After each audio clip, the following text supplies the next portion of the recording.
James Coe is here. It is fantasy, but it's also the real thing. That's the way I like to say it. Hey, James, the reason you were waiting is because Macon was doing his push-ups that he does daily behind his chair here. Got to get your pump on, I guess, man. What's going on? I'm a little out of breath. Yeah, you are. That was just a set of 13, but it was a good 13. You see? Yeah, I see. You look back. Deep. Warm. You getting that deep? You getting the deep in there? Yes. Like a deep sleeper. Yes. Your muscles are deep sleepers. I didn't even plan that, dude. It just came to me. I'm sorry. I didn't walk you into that. No, but they're coming out, dude. They're coming out late in the season. They're going to be... That's funny and that's fair. Okay, it's fair as fuck. Hey, speaking of what's fair, the Cucks are 2-0. The Liberty Cuckolds are 2-0. Man. And they might have set a league scoring record in week 2. I forget. I don't focus on last week, but I think it was like 185 points. Nearly 200 points from the Cucks. What are the buttons? 2-0 atop the standings. I tried to reverse jinx the Houses. I did so successfully. Lamar, 2 rushing touchdowns at the end of that game. Houses are on your heels at 1-1. They sure are. They're close behind, I'm sure. But, Co, I just want to give you an opportunity to right a wrong here. Do you want to regrade the drafting of our two fantasy teams here, respectively? I think what happened, unfortunately for Macon, he ran into a lot of bad luck. Yeah, he did. Thank you. I mean, you're talking about Jerry Jeudy, Raheem Mostert getting hurt really early on. Odell Beckham has yet to touch the field. So I think he's run into a little bit of bad luck. I'm sure Macon, being the fantasy manager that he is going to try to make that up on the waiver wire. Tony Pollard is already on the squad. Has been added. Has been added to okay, great. Good for you. I didn't know you scores more points. I didn't know you could. I didn't know you could to like add pick new up players people off the waiver wire. Yeah, you'll learn that next season. Yeah, Chris didn't know you could actually manage your team. It's quite a shocking. Well, you don't really need to manage a team when you have Herbert, Chubb, Henry, Allen, Lockett, Chase, Samuel, and Brandon Cooks especially. Wow, look at this guy. Look at this guy over here. Brandon Cooks is like, Coach, I've been making plays over here on the bench. Like, put me on the field. I'm like, Brandon, we have so many good players.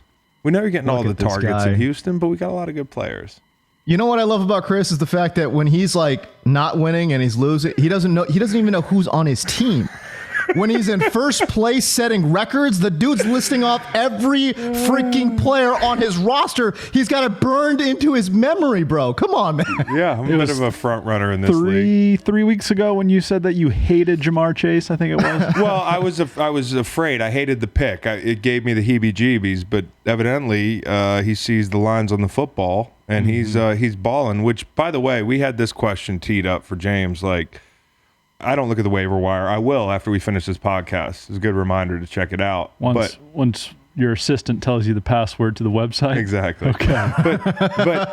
But James, people trade people in fantasy football. How does this really happen? Because I've heard like Macon's always like, hey, right after the draft, I'll give you for Brandon Cooks or something. Well, point being, yes, it's allowed, but it never happens. People get so protective of these players they had no attachment to 2 seconds before the draft. So how do players get traded? How can we make more trades happen? In our league, in 3 years now, I'd say 2 trades. Maybe 2. Maybe 2. Oh, look, huge win. The Liberty Cuckolds won. I got the confetti coming down the whole thing, which goes to show you. Hell yeah. I haven't opened the fucking app since we got a big win against Big Ron. How do you make trades happen? Yeah.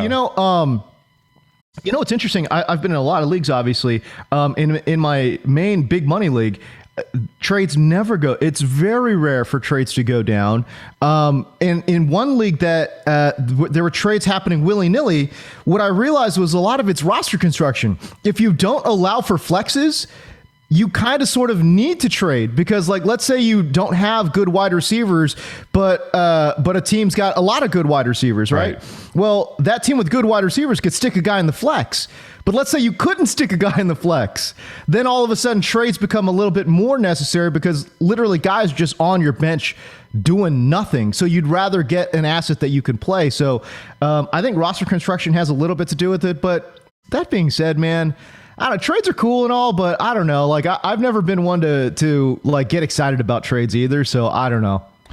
Hey, let's do a trade right now. Okay. Shall we? Yeah. Yeah. I'll give you an on-air trade. Let's do it. I'll give you Nelson Aguilar for Logan Thomas. Absolutely not. Okay. One. Oh, here we go. For starters, I think it's Aguilar.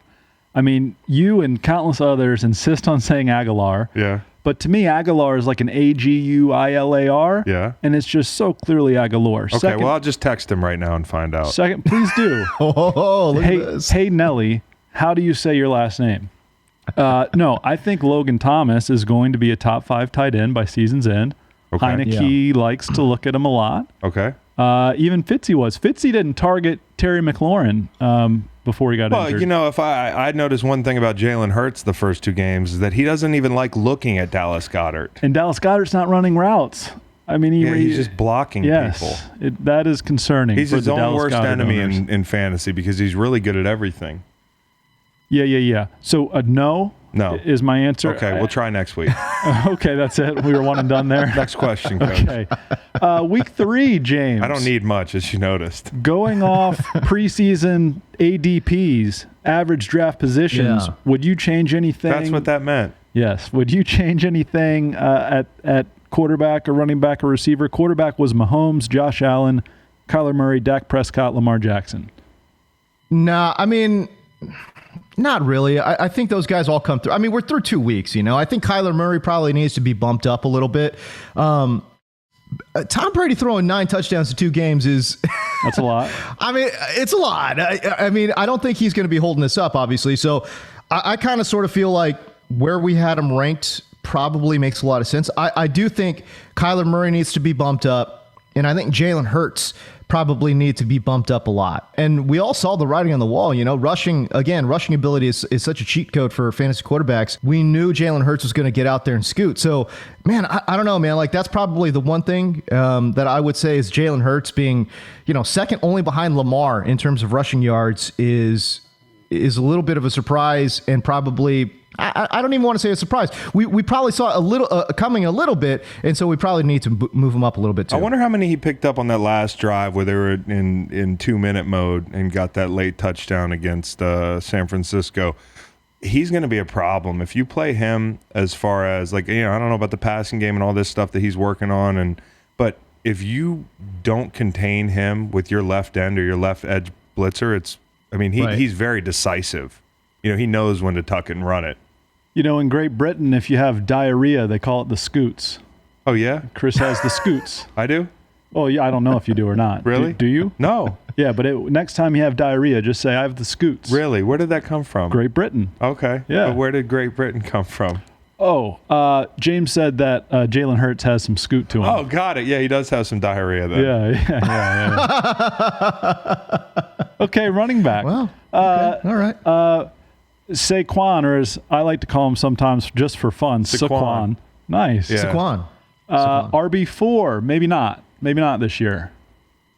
No, I mean, well, first of all, he was, you know, sliding in drafts because everyone was concerned about the injury, and I think that was well-founded, as we have come to see. You know, the top of the board looks pretty much like we thought it was going to look. Derrick Henry, Christian McCaffrey, Aaron Jones, Nick Chubb, you know, it somewhere in your top 5. Yeah, it makes a lot of sense. You know, I think certainly Ezekiel Elliott not performing the way we're hoping that he would as a top 5 fantasy pick right now is certainly a little bit disconcerting. Not you know, to me. I got him at 7. All right, relax. Yeah, but I told you at 7 that it wasn't a good idea. You told me at 6 that you were taking Derrick Henry. Looks pretty good at the moment. Yeah.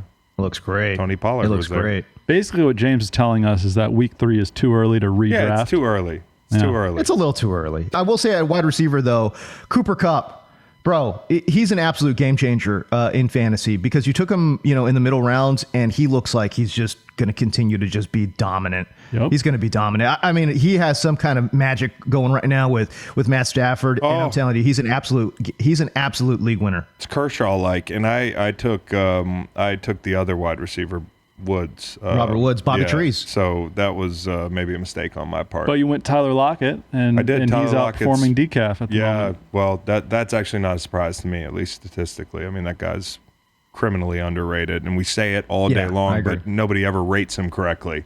We just talk about how underrated he is. James Coe, how has your fantasy odyssey begun this year? Unfortunately, my fantasy odyssey is looking a lot like Macon's, where I had Jerry Jeudy, Raheem Mostert. Race to 100. Who else did I have? Oh, I actually invested in Ryan Fitzpatrick heavily this year as well, and that's not going too well. So yeah, my big money league, man, I'm toast. It sucks. It sucks to be out of it after 2 weeks, but I am. I'm pretty much. Is done. it like college football, like in the pre-playoff era, where if you lose once in your league, it's like over? No, I mean there's ways to come back, but I don't know. I'm looking at my roster right now, and I'm not loving life.